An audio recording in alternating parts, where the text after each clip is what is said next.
A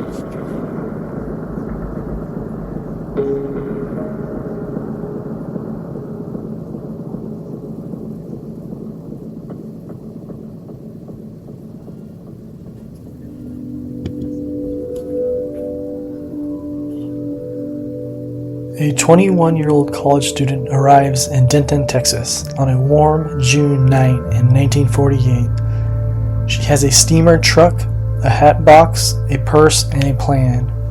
She is there to enroll in the summer term at Texas State College for Women, now Texas Women's University. She has already changed direction once in life, leaving journalism behind to pursue laboratory training. This trip is supposed to be a step forward. Instead, it becomes the last confirmed night of her life.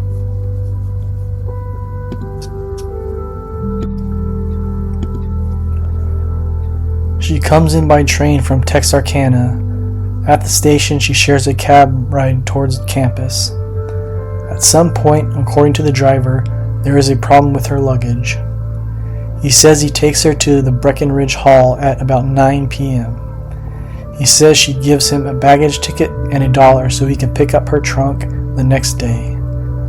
Then he tells police he saw her approach two young men near a yellow or cream-colored convertible, possibly a Pontiac. One tall, one chunky. He says she seemed to know them, then he drives away.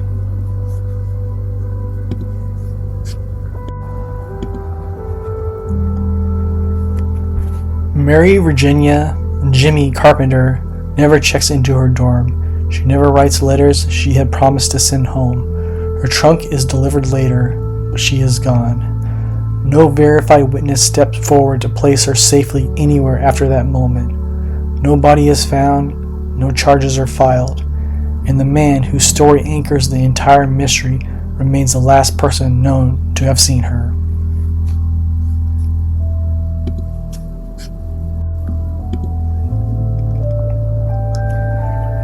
Tonight, we follow the narrowest kind of disappearance, one that seems to take place in the tiny space between arrival and safety. A train station, a taxi stop, a dorm entrance that she never reached, and a case that still turns on one question. What really happened in the minutes after Mary Virginia Carpenter stepped out of that cab? This is the disappearance of Mary Virginia Carpenter.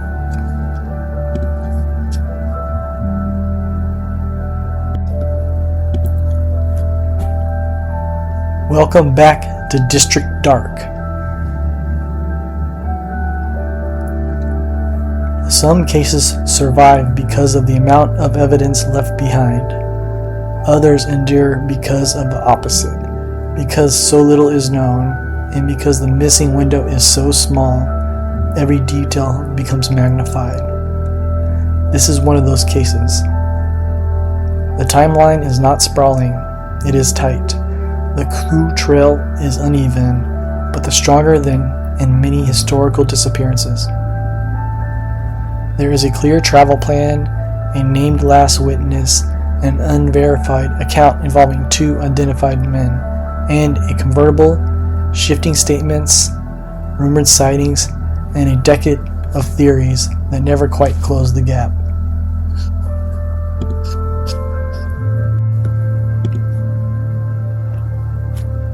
And that makes this case so powerful for a podcast, because it lets us do something more than simply ask where she went. We can ask which clues matter most, which witness is carrying too much weight, and which version of the story actually fits the evidence.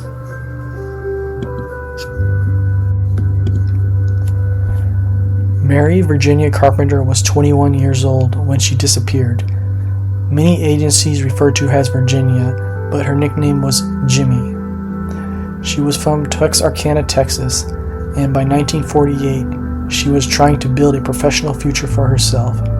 She had previously attended the University of Arkansas and studied journalism, but later changed the direction and wanted a career in the sciences, specifically as a laboratory technician. She had also attended Texas State College for Women before. During the 1945-46 school year, then stepped away to help care for her sick mother and save money for school. By the summer of 1948, she was returning to Denton to continue that path.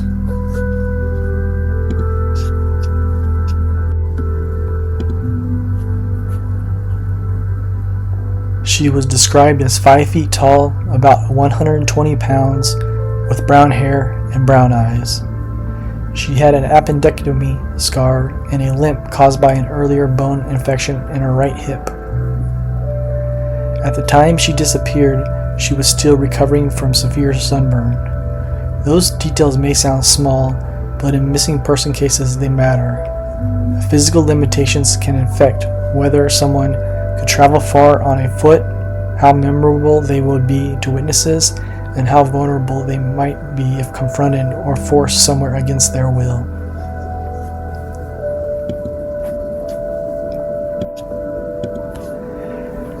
She also had emotional history like anyone else. She had previously been engaged, but the engagement had ended just weeks before the wedding. Some former boyfriends later speculated she might have run off with a lover. Her family rejected that idea. This is exactly the kind of detail that can distort a case if handled carelessly. A broken engagement is context. It is not proof of flight. It tells us she had gone through upheaval. It does not tell us why she vanished.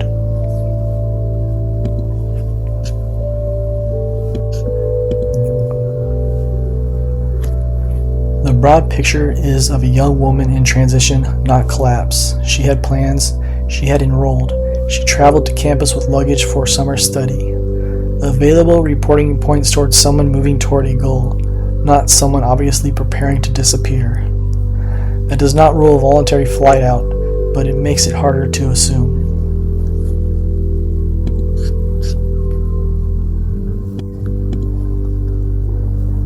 The day she disappeared. On June 1, 1948, Mary Virginia Carpenter left Texarkana and took a train to Denton, about 6 hours away. She packed a brown steamer trunk, a matching makeup case, and a black pasteboard hat box. She was headed to Texas State College for Women for the summer term, with plans to begin laboratory technician training in the fall.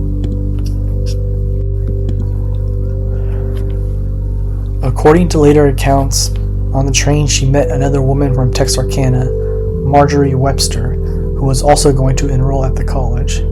When they arrived in Denton, they took a taxi together toward campus. This matters because it gives us an early chain of custody for the timeline. Mary Virginia is not simply said to have arrived. She is placed on the train, then in the taxi, then near the dorm. The timeline is narrow enough that each transfer point becomes critical. The taxi driver was Edgar Ray Jack Zachary. According to the account most often repeated, he first dropped off Webster and later took Carpenter to Brackenridge Hall. There, according to him, she realized her trunk needed to be dealt with through its baggage ticket. Charlie's project summary states that Zachary told authorities he stopped at Brackenridge Hall around 9 p.m. Carpenter paid him $1 and gave him the claim ticket so he could retrieve her trunk the next day. He said he then saw her approach two young men standing outside near a yellow or cream-colored convertible, possibly a Pontiac. One was described as tall, the other as stocky or chunky. He said Carpenter appeared to know them and began speaking with them before he drove away. This is the last widely repeated account of Mary Virginia Carpenter alive.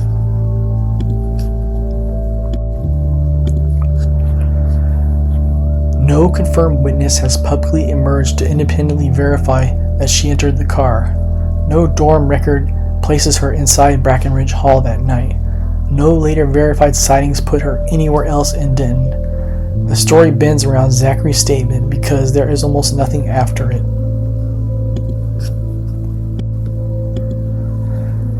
The first major clue in this case is negative. She never checked into her dormitory. That sounds simple, but it tells us a lot. She made it to the vicinity of safety. She made it to the campus housing. Then something interrupted the next basic step.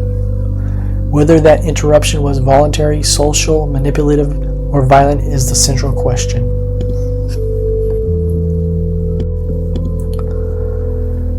Her trunk was later delivered, and according to later campus recollections, it sat outside Brackenridge Hall for days. The lasso notes that Zachary returned the luggage outside the dorm, where it remained for 3 days. If accurate, that detail is haunting. Her belongings arrive where she was supposed to be, but she does not. In narrative terms, it is almost too clean, but in investigative terms, it underscores something more important. Mary Virginia's disappearance appears to have happened before she even settled into Denton. That makes the case less like a long unraveling and more like an interception.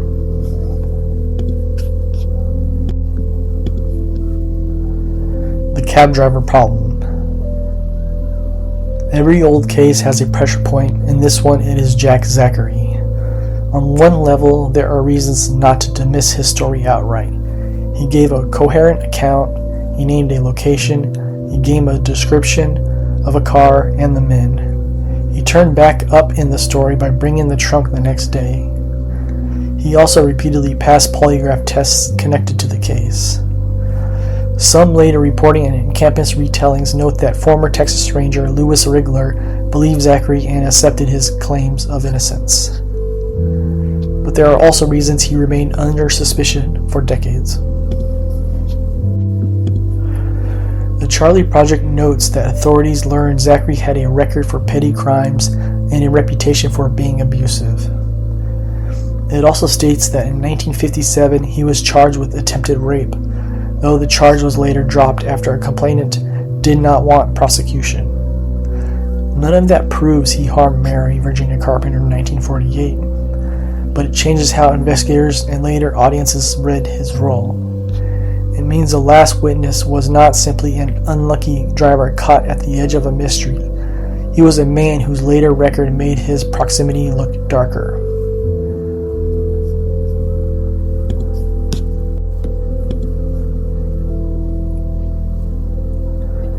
Then there is the alibi problem. According to Charlie Project, Zachary's wife originally told police he was home with her from 10 p.m. onward, on the night Carpenter vanished. But about 10 years later, she reportedly told police she had lied and that he did not actually come home until 2 or 3 a.m. on June 2nd. The Lasso similarly reports that his wife later said he had forced her to corroborate his story and that he had came home very late, not at the early hours she initially gave investigators. This is not a small contradiction. It is one of the strongest points in this case.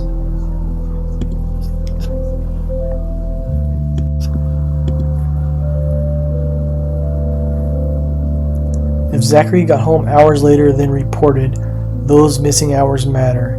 They do not prove murder, they do not prove abduction, but they widen the window in which his movements were either unknown or misrepresented. In historical cases, this is the kind of thing that doesn't solve the mystery by itself, but it can permanently alter weight we give a witness. An eyewitness with a shaky timeline is no longer just a narrator. He becomes part of the evidence.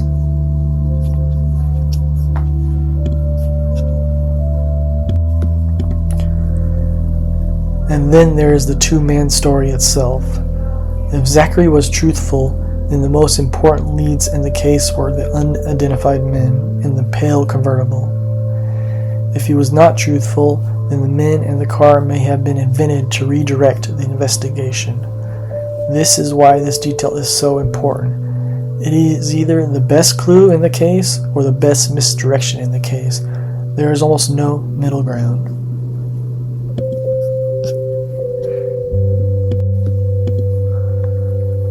Let's isolate that clue. A yellow or cream-colored convertible, possibly a Pontiac. Two men waiting near Brackenridge Hall, one tall, one heavier set. Mary Virginia appears to know them. She approaches, conversation begins, cab leaves.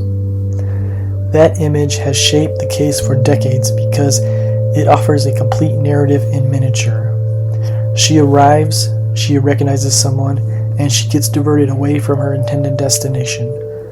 But there is an enormous problem. The account depends on the same man who reliably later came under question.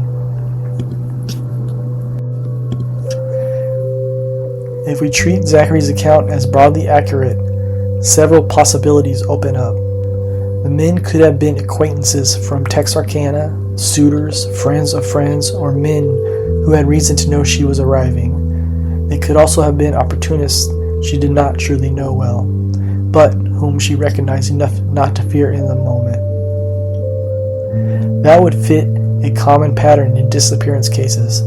The victim does not need to trust someone completely, only enough to pause and engage.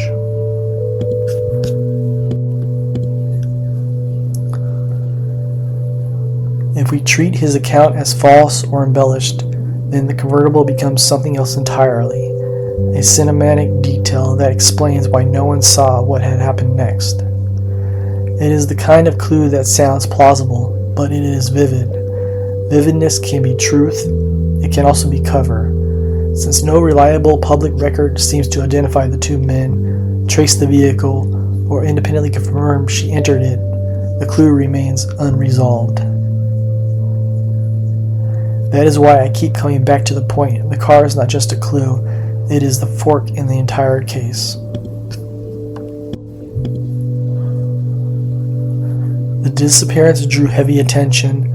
The Denton Public Library Vertical File Index shows the volume of contemporaneous Denton Record Chronicle coverage in June of 1945, which included repeated front-page stories on the search, rumors, rewards, and false leads. That tells us the case quickly expanded beyond a quiet missing student report and became a significant local mystery.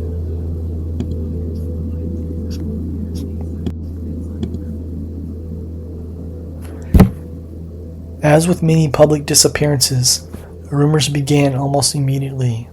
There were later reports and claimed sightings in places like Aubrey, Texas, and DeQueen, Arkansas, and other leads circulated over the years, but none were confirmed strongly enough to resolve the case.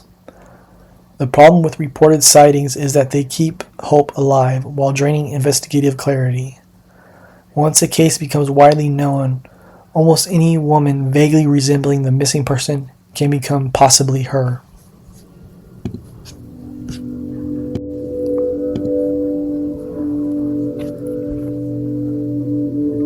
A much later development came in 1988 when police received a tip from a man in his 70s claiming he knew who killed Carpenter and where she was buried on the former TSCW campus grounds. The area was excavated, but the search found no evidence that they solved the case. Reports mentioned a glove, a rubber boot, an animal bone fragment. No identifiable human remains linked to Carpenter. Denton's vertical file index also reflects the burst of 1998 coverage tied to the renewed search.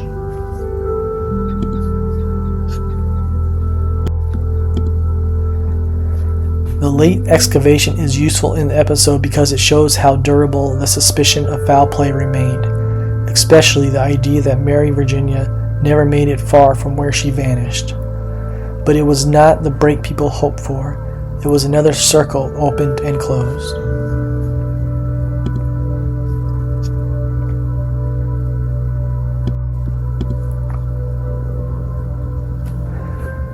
One reason Mary Virginia Carpenter's case had lingered in true crime circles is its eerie overlap with an unsolved Texas mystery. She was acquainted with 3 victims of the 1946 Texarkana Phantom Killer murders. Authorities looked into whether there might be a connection between her disappearances and those killings. According to the Charlie Project, they found no evidence to support that theory.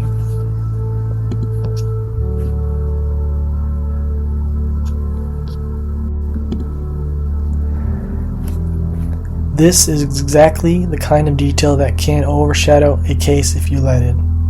It is dramatic, it is creepy, it sounds like a hidden thread connecting two unsolved stories, but the available evidence does not support it. So, for our purposes, it belongs where it should be, on the edge of the narrative, acknowledged but not centered.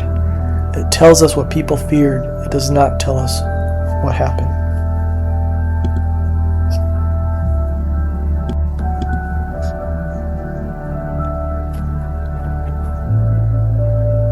There are a few reasons people entertain this. She was young, she had romantic upheaval in her past, some former boyfriend said she may become infatuated easily, and speculated she may have gone off with a man. In the mid-century disappearance, that theory almost always appears quickly, especially when there is no body and no public proof of violence.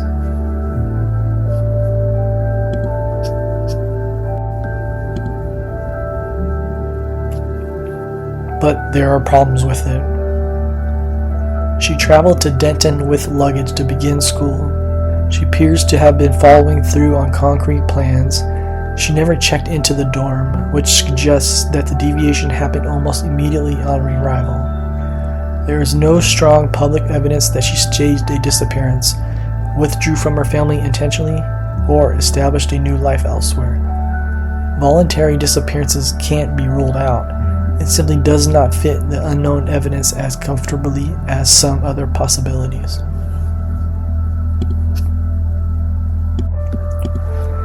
Theory 2. She went with someone she knew and something went wrong.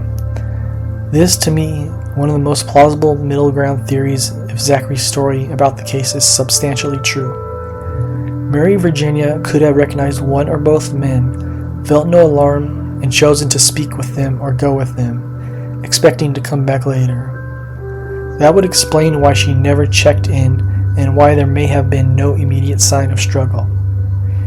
It could involve a date, an acquaintance, or someone from home or school. The problem is that no identified man has publicly emerged to anchor that theory. The clue exists, but the people inside it remain in the shadows.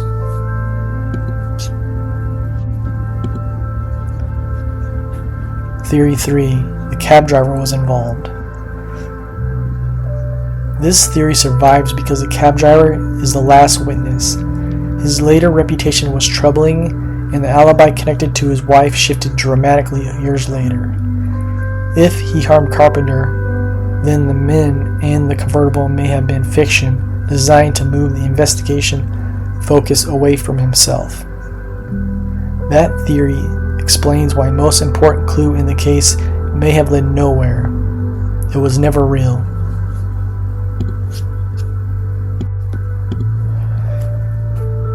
What makes this theory strong is not certainty, it is economy.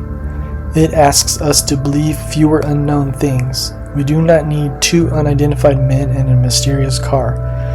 We need only one man, one false account, and several missing hours. But it also leaves unanswered why no physical evidence ever surfaced, why no confession emerged, and why investigators never brought charges. Suspicion is not proof, and in this case, that line matters.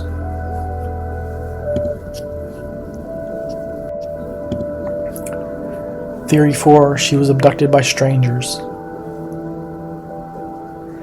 This is possible, but weaker unless one accepts Zachary's story and imagines the men were not known to her at all. The difficulty here is behavioral.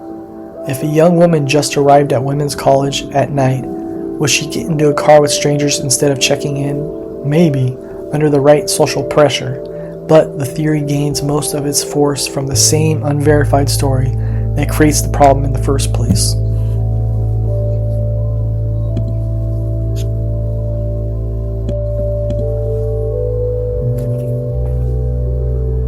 When a case is this old, it is easy to confuse quantity of theories with quality of evidence. The real clues in Mary Virginia Carpenter's disappearance are not endless, they are concentrated.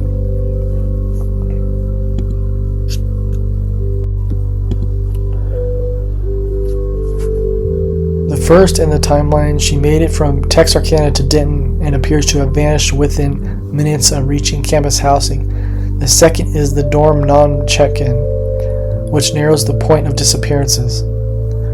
The third is Jack Zachary's account of the car and the two men. The fourth is later the damage to his credibility, especially the revised statement from his wife about when he returned home. Those are the core pieces. Most of the rest is rumor orbiting them.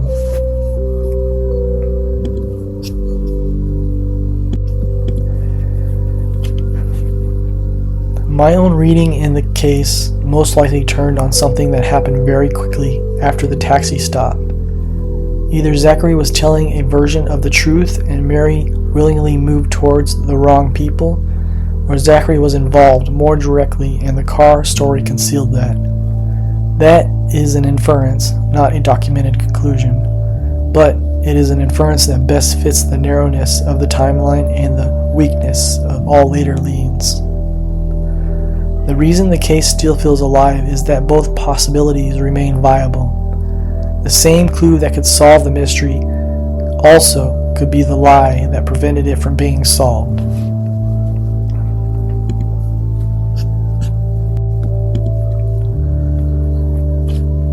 Mary Virginia Carpenter came to Denton to begin something. Instead, she vanished before her term even began. Her luggage arrived, she did not. And for decades, the case has stood on a handful of minutes outside a dormitory.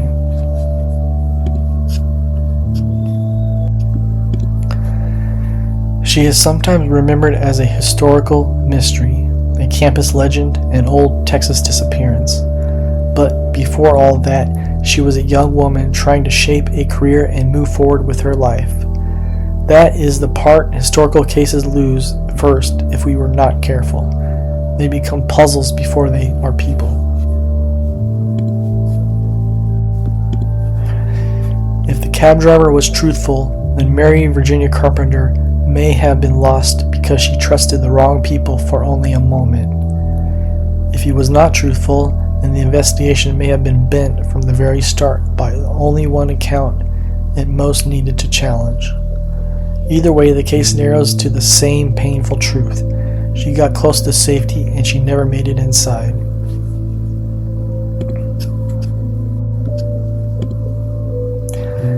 And that may be why this disappearance still lingers. Not because it happened in the wilderness, not because no one knew where she was going, but because she nearly arrived. She was almost there, and then somehow she was gone.